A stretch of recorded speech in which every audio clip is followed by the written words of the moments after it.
Welcome to recipes in my way. இன்றைக்கி நம்ம அருமையான சுவையில் ஒரு பிரேக்ஃபாஸ்ட் ரெசிபி தான் செய்ய போகிறோம். நிறைய பேருக்கு சேமியானாலே பிடிக்காது. ஒன்று அதனோட வாசம், ரெண்டாவது களி மாதிரி கிண்டி வச்சுருவாங்க.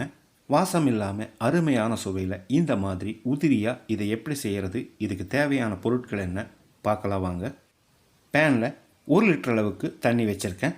இதில் 200 கிராம் சேமியாவை போட்டுடலாம். ஒரு அரை டீஸ்பூன் அளவுக்கு உப்பு சேர்த்துக்கலாம்.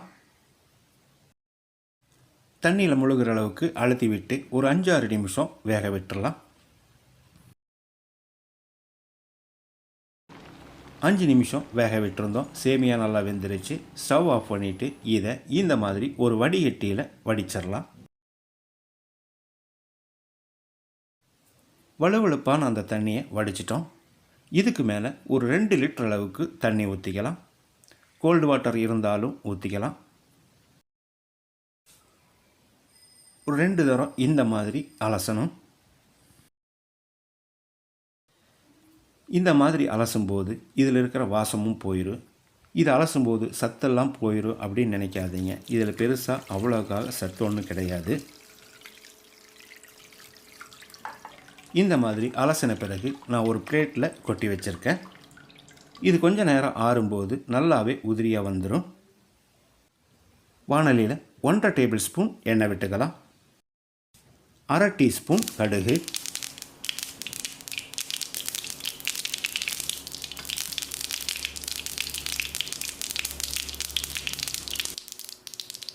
ரெண்டு பச்சை மிளகாய் நீல வாக்கில் நறுக்கினது, கொஞ்சமாக நறுக்கின கறிவேப்பிலை, 1 டேபிள் ஸ்பூன் அளவுக்கு பொடியாக நறுக்கின இஞ்சி. ஒரு 10 செகண்ட் இதை பிரட்டி விட்டுறலாம். மீடியம் சைஸில் 2 பெரிய வெங்காயம் நீல வாக்கில் நறுக்கி வச்சுருக்கேன். வெங்காயத்தை கண்ணாடி பதத்துக்கு வதக்கிடலாம்.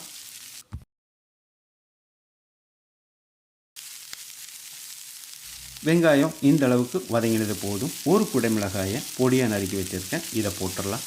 கூடவே ஒரு அரை டீஸ்பூன் அளவுக்கு உப்பு சேர்த்துக்கலாம்.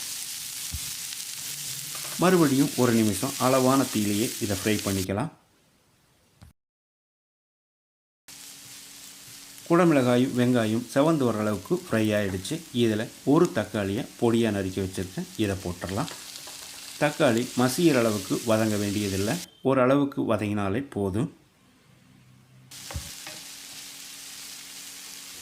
இப்போ நம்ம வேக வச்சிருந்த சேமியாவை போட்டுடலாம். 2 தரம் தண்ணியில் அலசி ஆற வச்சுருந்ததால் சேமியா நல்லா உதிரியாக இருக்குது.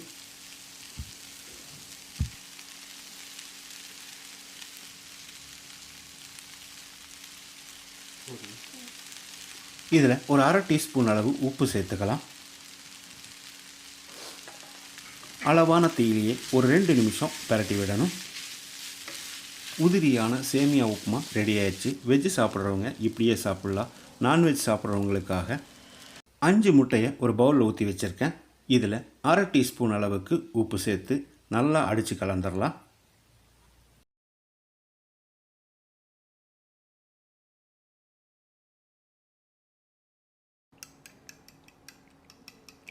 இந்த மாதிரி கலந்து விட்ட பிறகு பேனில் ஒரு 2 டேபிள் ஸ்பூன் எண்ணெய் விட்டுக்கலாம்.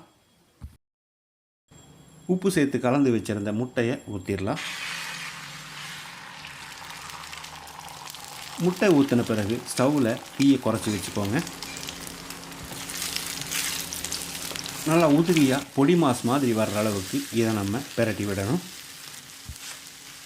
அதிகப்படியான தீயில் வச்சிங்கன்னா முட்டையோட கலரே மாறி போயிடும். அதே சமயம் சாப்பிட்றதுக்கு மிருதுவாக இருக்காது.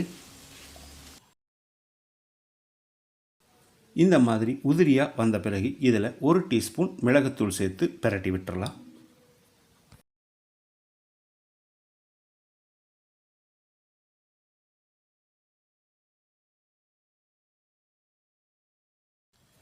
இப்போ இதை நம்ம சேமியாவில் சேர்த்துடலாம். சேமியாவோட நல்லா கலங்கிற மாதிரி 1 நிமிஷம் நல்லா பிரட்டி விடணும். பிரட்டி விடும்போது குறைஞ்ச தீயிலேயே பிரட்டி விடுங்க.